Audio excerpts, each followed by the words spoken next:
প্রিয় উদ্যোক্তা ভাই ও বোনেরা, আসসালামু আলাইকুম। আশা করি আপনারা সকলেই ভালো আছেন। ভিডিও টাইটেল এবং থাম্বনেল দেখে বুঝে গেছেন কি নিয়ে কথা বলবো। অনেকদিন আগে আমরা লাখপুর থেকে 11 পিস লেয়ার মুরগির বাচ্চা এনেছিলাম, যার বয়স ছিল 2 মাসের মতো। দেখতে দেখতে আমাদের লেয়ারের বাচ্চাগুলো এখন বড় হয়ে গেছে। আজ 4 মাস 16 দিন বয়সে আমরা আজকে প্রথম ডিম পেয়েছি। আলহামদুলিল্লাহ, প্রথম ডিম পাওয়ার অনুভূতিটাই ছিল অন্যরকম। তো আমরা যেভাবে লালন পালন করেছি তা এই ভিডিওতে তুলে ধরার চেষ্টা করব। প্রথমে মুরগিগুলো আনার পর দেখি মুরগিগুলা কিছুটা অসুস্থ আছে। আমরা যার কাছ থেকে মুরগিগুলো এনেছিলাম তার পোলেটে লিটার থেকে অ্যামোনিয়া গ্যাস তৈরি হয়। তো দেখা যায় তার অনেকগুলো মুরগি ওইখানে গ্যাসের কারণে অসুস্থ হয়ে পড়ে। অনেকটা রোগ শোকে ভাব, সাদা পায়খানাও চলে আসে, যেটাকে আমরা চুনা পায়খানা বলি। তো বাসায় আনার পর প্রথমে আমরা মুরগিগুলা আলাদা অবজারভেশনে রাখি, আমাদের অন্যান্য মুরগির সাথে রাখি না। প্রথমে এদেরকে আমরা লাইসোবিট দেই। লাইসোবিট খাওয়ানোর 2-3 ঘন্টা পরে আমরা খাবার দেই। তারপর আমরা আস্তে আস্তে শুরু করি এগুলোর ট্রিটমেন্ট।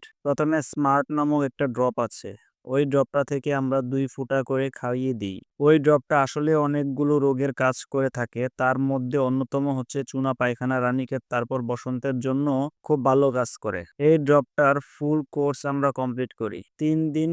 এটা আমরা কন্টিনিউ চালিয়ে থাকি। তারপর দেখতে পেলাম মুরগিগুলো আস্তে আস্তে সুস্থ হয়েছে। যেহেতু আমরা অন্যজনের কাছ থেকে মুরগিগুলো কিনেছি, তাই আমরা আমাশয় ডোজটা কমপ্লিট করে ফেলবো। আমাশয় সব ডোজ কমপ্লিট করার পর আমরা আস্তে আস্তে প্রয়োজনীয় ভ্যাকসিনগুলো ধাপে ধাপে করে ফেলি। যেমন প্রথমে আমরা রানীক্ষেতের ভ্যাকসিনটা চালাই, এর 20 দিন পর আমরা গাম্বুরু ভ্যাকসিনটা চালাই, এর 15 দিন পর আমরা আরেকটা রানীক্ষেতের ভ্যাকসিন চালাই।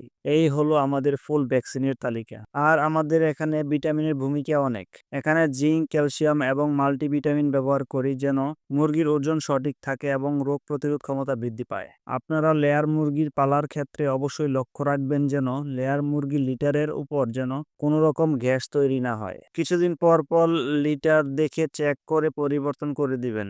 অবশেষে একটা কথা বলবো যেন আপনারা গরমের সময় লেয়ার মুরগির সেটে অবশ্যই একটি ফ্যান রাখবেন। লেয়ার মুরগি অতিরিক্ত গরম সহ্য করতে পারে না। 3 বেলা খাবার এবং পানি সঠিক সময়ে দিবেন। আশা করি ভিডিওটা আপনাদের অনেক কাজে আসবে যারা নতুন লেয়ার মুরগি পালন করতে চাচ্ছেন। এইরকম আরো নতুন নতুন ইনফরমেটিভ ভিডিও পেতে আমাদের চ্যানেলটি সাবস্ক্রাইব করেন এবং বেল আইকনটি ক্লিক করে রাখুন, যেন নতুন ভিডিও আসলে আপনাদের ওখানে নোটিফিকেশন চলে যায়। ধন্যবাদ।